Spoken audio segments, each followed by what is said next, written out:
Akhirnya Shenmue dengan Dewa Iblis Dutian akan membuat kesepakatan nih guys. Shenmue perlu untuk belajar bahasa iblis yang asli, sedangkan Raja Iblis Dutian yang tidak ingin kesadarannya musnah begitu saja, serta membiarkan rakyatnya mati tanpa sisa karena dunia miliknya telah hancur. Ya guys, selamat datang di channel Dinasti Donghua, dan kali ini Mimin akan membahas spoiler Donghua Tales of Getting Gods episode 69 part 1. Tanpa menunggu lama-lama, langsung saja kita ke pembahasannya. Raja Iblis Dutian mengakui bahwa tujuannya ialah memindahkan rakyatnya ke dunia ini demi kelangsungan hidup mereka. Namun rencana ini membutuhkan Shenmue sebagai satu-satunya orang yang mengerti mantra pemanggilan. Raja Iblis Dutian mencoba meyakinkan Shenmue dengan menjelaskan niat aslinya. Ia mengaku tidak lagi berambisi menguasai dunia manusia karena menyadari adanya banyak ahli kuat di sini. Tujuannya kini hanyalah meminjam bantuan Shenmue untuk memindahkan rakyatnya yang terancam punah agar bisa bertahan hidup tanpa memicu perang antar dunia. Meskipun Shenmue dalam hati sama sekali tidak mempercayai kata-kata sang Raja Iblis, ia tetap bersikap waspada. Ia sadar bahwa kesadaran Raja Iblis Dutian yang menempel di tubuhnya memiliki kekuatan sihir yang jauh melampaui miliknya. Jika ia secara terang-terangan menolak, sang Raja Iblis bisa saja bertindak nekat untuk melenyapkannya. Raja Iblis Dutian kemudian menawarkan kesepakatan. Shenmue hanya perlu memanggil rakyatnya, bukan dirinya, dan sebagai imbalannya, ia akan mengajari Shenmue tentang tulisan di gerbang misterius tersebut. Ketika Shenmue berpura-pura tidak tertarik dan mengatakan bahwa para tetuanya mungkin bisa mengenalinya, sang Raja Iblis menegaskan bahwa itu adalah tulisan Yudo, bahasa dunia bawah yang sangat sulit, dan tanpa bimbingannya, Shenmue tidak akan pernah bisa membaca atau menguasai mantra-mantra kuat yang tercatat di dalam gulungan tersebut. Shenmue masih berpura-pura tidak tertarik dengan tawaran tersebut, menyatakan bahwa ia tidak merasa perlu mempelajari tulisan Yudo karena hal itu tidak akan mempengaruhi kekuatannya. Namun, sang Raja Iblis Dutian tertawa terbahak-bahak mendengar kenaifan tersebut. Ia mulai menggoda Shenmue dengan menjanjikan kekuatan yang jauh melampaui guru negara Yangkang, bahkan mampu memperpanjang potensi jalur kultivasi Shenmue melebihi batas yang bisa dicapai oleh manusia biasa. Suara Raja Iblis Dutian terus menggema di dalam pikiran Shenmue, berpindah-pindah posisi untuk menunjukkan kekuatannya sambil menjelaskan rahasia tentang dunia bawah. Ia mengungkapkan bahwa Yudo adalah tempat pemberhentian terakhir bagi semua makhluk hidup, termasuk para dewa dan Buddha yang telah mati. Tempat itu bukanlah sekedar neraka yang digunakan untuk menakut-nakuti orang saja, melainkan sebuah wilayah nyata yang dikuasai oleh dewa primitif yang mengendalikan kematian sepenuhnya.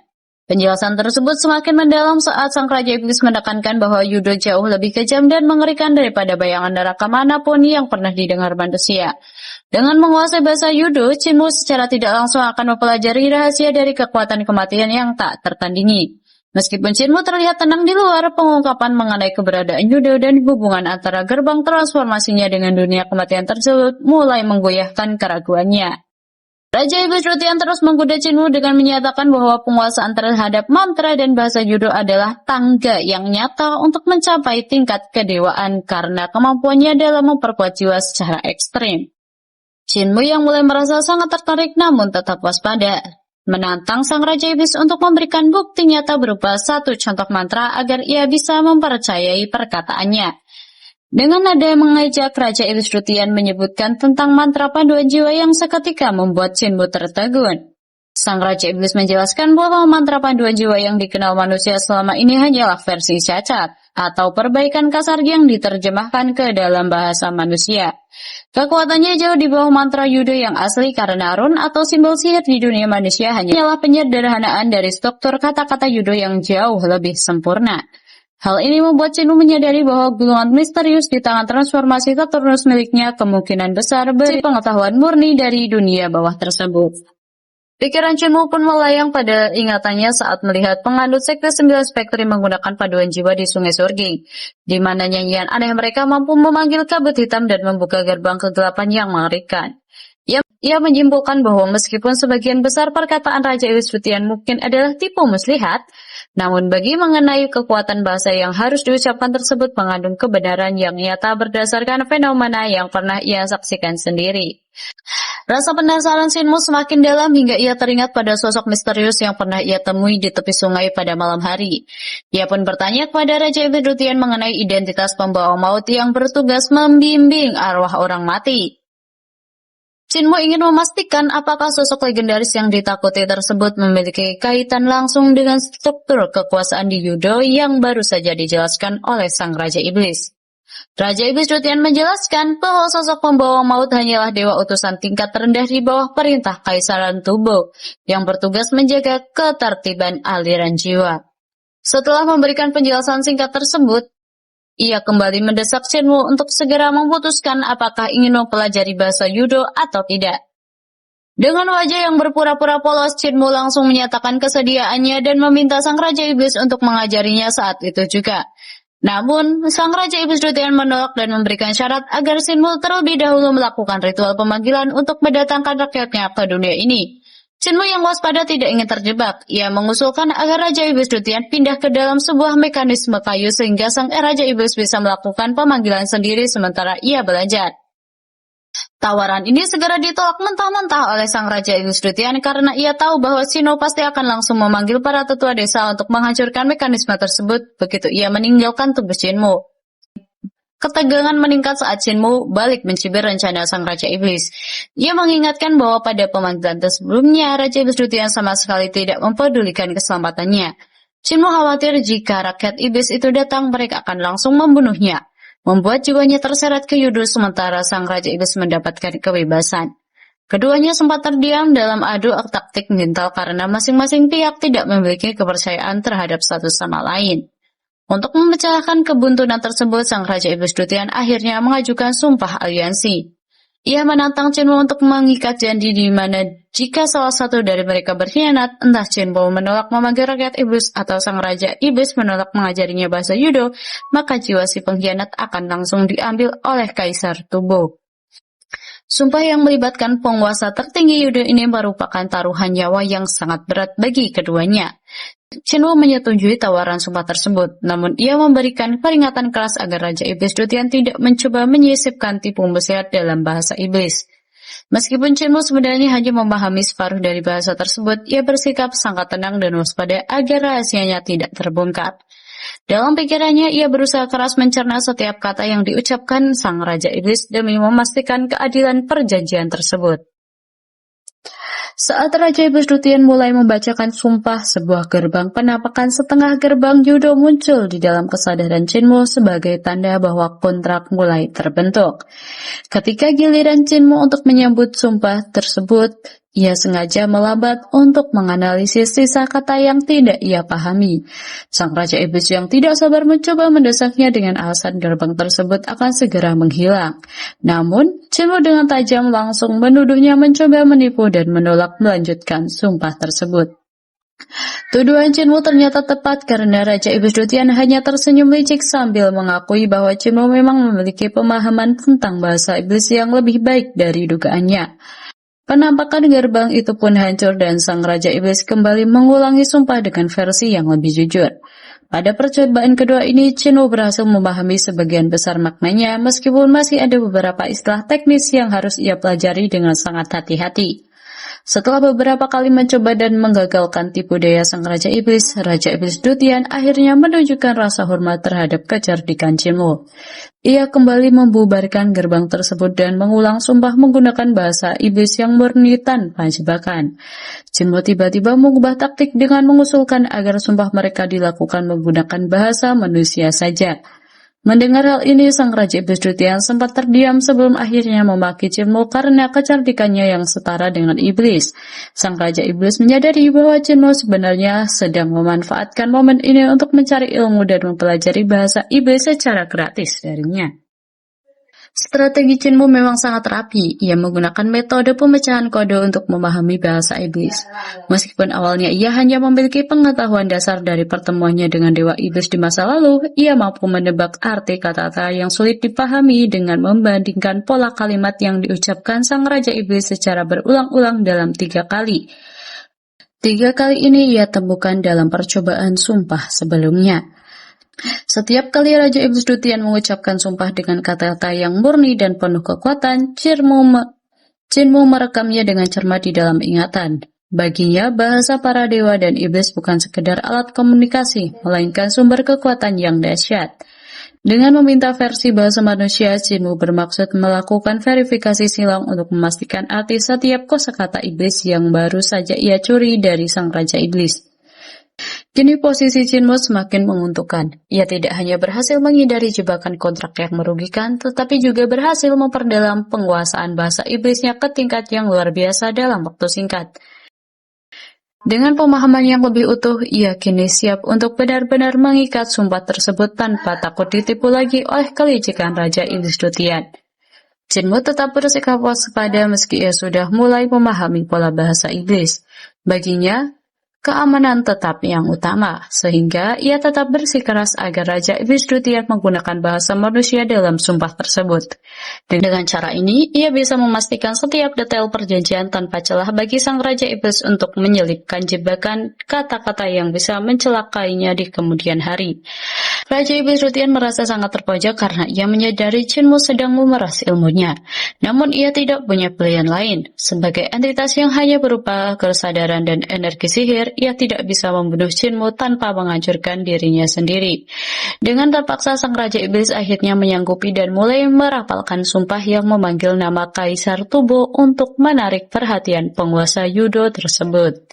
Sambil mendengarkan setiap kalimat dalam bahasa manusia, Jinmu dengan cerdas melakukan pemetaan metal, membandingkan arti kata-kata tersebut dengan kosakata bahasa iblis yang ia dengar sebelumnya. Ia mencatat setiap detail dengan sangat teliti seolah sedang menyusun rumus bahasa rahasia di dalam kepalanya sendiri sambil mempelajari struktur kekuatan yang ada dalam setiap ucapan sang Raja Iblis.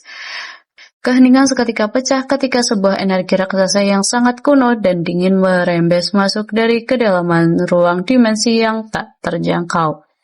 Energi ini begitu kuat sehingga membentuk penampakan setengah gerbang yang mengerikan di dalam pikiran Jinmu. Setelah menyelesaikan bagian sumpahnya, Raja Iblis Dutian kini terdiam dan menatap Jinmu, menunggu pemuda itu menyelesaikan bagiannya untuk meresmikan ikatan yang akan mengawasi langsung oleh petugas kematian tersebut. Setelah menyelesaikan bagian sumpahnya, Raja Iblis Dutian kini terdiam dan menatap Jinmu, menunggu pemuda itu menyelesaikan bagiannya untuk meresmikan ikatan yang akan diawasi langsung oleh penguasa kematian tersebut. Setelah merasa yakin, Jinmu akhirnya mengucapkan sumpahnya. Begitu ia sampai pada kalimat penyerahan diri kepada penguasa Yudo, ia merasa sensasi mengerikan berupa sepasang mata yang menatap tajam langsung ke arah wajahnya. Kekuatan tersebut berasal dari eksistensi yang sangat agung dan luas, sang pengendali seluruh jiwa yang tidak peduli pada raga jasmani, namun siap merenggut jiwa kehidupan siapapun yang berani melanggar kesepakatan tersebut. Di dalam kesadarannya, setengah gerbang milik Jinmu dan milik Raja Iblis Dutian menyatu menjadi sebuah gerbang utuh, megah namun mencekam. Di balik gerbang tersebut terhampar kegelapan abadi yang memusingkan, namun perhatian Jinmu teralih pada sebuah aliran cahaya emas yang mempesona. Aliran ini memiliki 9 tikungan dan 18 kelokan, tampak seperti sungai surgawi semakin menebal di bagian bawah. Jinmu kemudian menyadari sebuah kebenaran yang menggetarkan hati. Aliran cahaya itu bukanlah mata air kuning biasa, melainkan sepasang tanduk raksasa milik Kaisar Tubuh. Sumpah aliansi yang baru saja mereka buat ternyata terukir langsung pada 9 tikungan tanduk dewa primitif tersebut. Inilah asal-usul istilah melanggar fakta. Karena sumpah tersebut terikat pada struktur tanduk Kaisar Tubuh. Pengkhianatan terhadap janji berarti memberikan hak kepada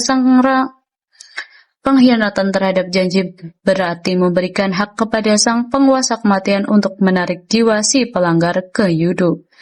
Dengan pembentukannya sumpah yang sangat mengikat ini, Jinmu dan Raja Iblis Dutian kini secara resmi berada dalam aliansi yang tidak bisa dikhianati tanpa mempertaruhkan keberadaan jiwa mereka. Jinmu kini berdiri di hadapan rahasia kekuatan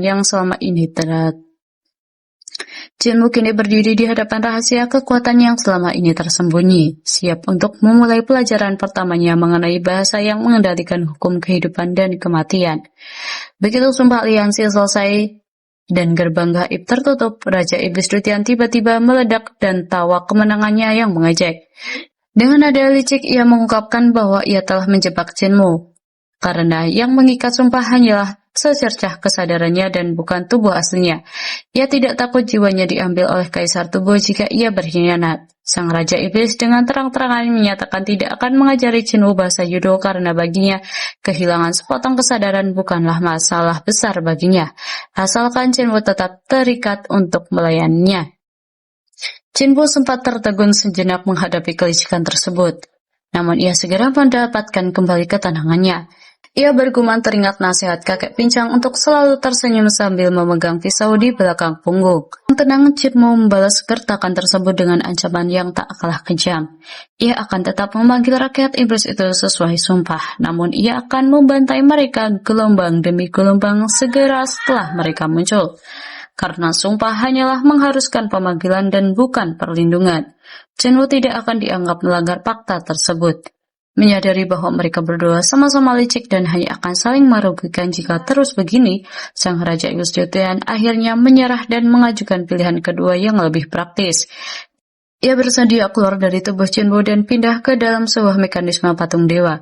Sebagai gantinya, ia berjanji akan benar-benar mengajarkan bahasa judo setelah Chinwoo selesai membuatkan wadah mekanis untuknya. Hal ini dipandang sebagai solusi terbaik agar mereka bisa bekerja sama tanpa harus berbagi satu tubuh yang penuh kecurigaan. Chinwoo menyambut kesepakatan baru ini dengan gembira. Berbekal keterampilan petukangan dari kakek Mah, keahlian melukis dari tuli, serta teknik peleburan logam dari kakek Pisu, membuat sebuah mekanisme patung dewa yang rumit bukanlah perkara sulit baginya. Ia kini memiliki kesempatan untuk memindahkan ancaman besar dari dalam dirinya ke dalam wadah yang lebih mudah ia awasi.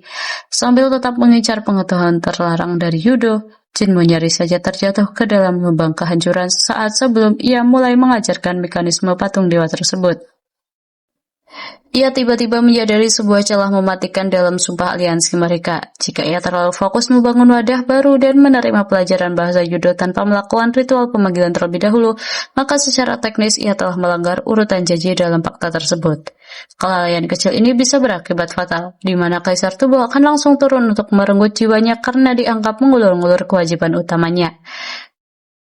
Melihat ketajaman insting Chinwoo, Raja Iblis Joseon tidak bisa menahan rasa kagumnya. Ia berseru bahwa dengan kecerdikan dan kewaspadaan setajam itu, Chinwoo pasti akan mampu bertahan hidup di dunia dutian yang keras dan penuh tipu daya. Pujian tersebut justru membuat Chinwoo semakin merinding, menyadari bahwa sedikit saja ia lengah saat berhadapan dengan entitas purba ini. Ia tidak hanya akan kehilangan nyawa, tetapi seluruh keberadaannya akan dilahap habis. Dengan keringat dingin yang masih membasahi dahi, Chinwoo memutuskan untuk sangat berhati-hati dalam mengatur setiap langkahnya. Ia menyadari bahwa bertransaksi dengan Raja Iblis ibarat menari di atas mata pisau. Setiap gerak-gerik harus diperhitungkan dengan matang agar ia bisa mendapatkan ilmu judo tanpa harus menyerahkan jiwanya ke dalam kegelapan abadi. Ya mungkin cukup sekian saja ya dengan spoiler dari saya tentang Tales of Yearning Gods episode 69 part 1. Kita tunggu saja perilisnya setiap hari Minggu ya. Apabila ada kesalahan kata baik yang disengaja maupun yang tidak, saya meminta maaf yang sebesar-besarnya kepada kalian semua. Terima kasih yang sudah menyaksikan video ini dan sampai jumpa di video selanjutnya.